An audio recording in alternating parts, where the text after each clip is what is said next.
Mes bien-aimés, la paix soit avec vous. En ce dimanche, l'Évangile nous invite à méditer sur le début de la mission de Jésus. Un début qui se fait dans la douleur, puisque le contexte nous dit que c'est suite à l'arrestation de Jean-Baptiste. Jean-Baptiste arrêté parce qu'il a osé dire la vérité.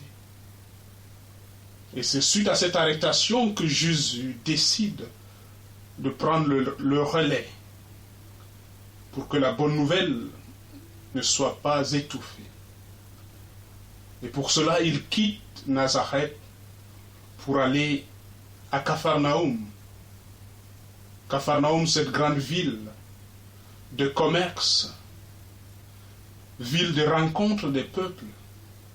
C'est là que le Christ, porteur de la lumière de Dieu, décide d'y apporter la bonne nouvelle et d'éclairer l'humanité par la lumière de la foi. Médecin des âmes, il va justement là où se trouvent les malades. Il vient ici se mettre au plus près de ceux qui sont les plus loin. Déjà, dans cette attitude de Jésus, nous pouvons nous interroger. Restons-nous repliés sur nous-mêmes? Ou cherchons-nous à rejoindre les hommes et les femmes d'aujourd'hui là où ils vivent pour leur annoncer l'Évangile dans leur culture, avec les moyens du temps? Et que dit Jésus dans son message? Jésus reprend tout simplement la prédication du Baptiste. Convertissez-vous, car le royaume des cieux est proche. Changez vos cœurs, transformez vos manières d'agir. Laissez vraiment Dieu guider vos vies. Laissez Dieu donner sens à votre vie.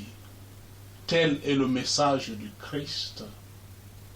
Et bien aimé, la société ne peut s'améliorer que si chacun de nous décide de changer.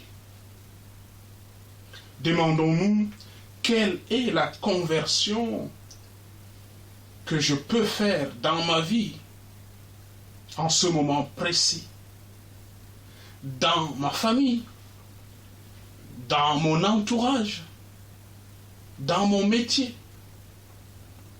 C'est d'ailleurs au cœur de leur métier que justement Jésus va choisir ses premiers collaborateurs, Pierre, André, Jacques et Jean. Et nous voyons déjà en eux la conversion commencer. Si Jésus a quitté la tranquillité de Nazareth pour rejoindre Capharnaüm, eux, ces 4 pêcheurs, vont quitter leur barque, leur filet, leur famille, pour se mettre à la suite de Jésus. Finalement, se convertir, n'est-ce pas se mettre à la suite du Christ? L'Esprit, mes frères et sœurs, nous invite à ne pas avoir peur d'annoncer la bonne nouvelle. Mais qu'est-ce donc évangéliser? Quelle doit être la manière de promouvoir aujourd'hui la nouvelle évangélisation? C'est tout simplement, mes frères et sœurs, nous devons prendre le temps de contempler Jésus à l'œuvre. Il va à la rencontre des personnes, Jésus. Il proclame une bonne nouvelle, pas une mauvaise nouvelle. Il va annoncer aux gens une bonne nouvelle. Le royaume de Dieu est arrivé. Dieu s'est fait proche de vous. Il enseigne. Et enfin, il guérit. Il se laisse toucher par toutes les souffrances rencontrées sur son chemin. Tel est le style d'évangélisation du Christ.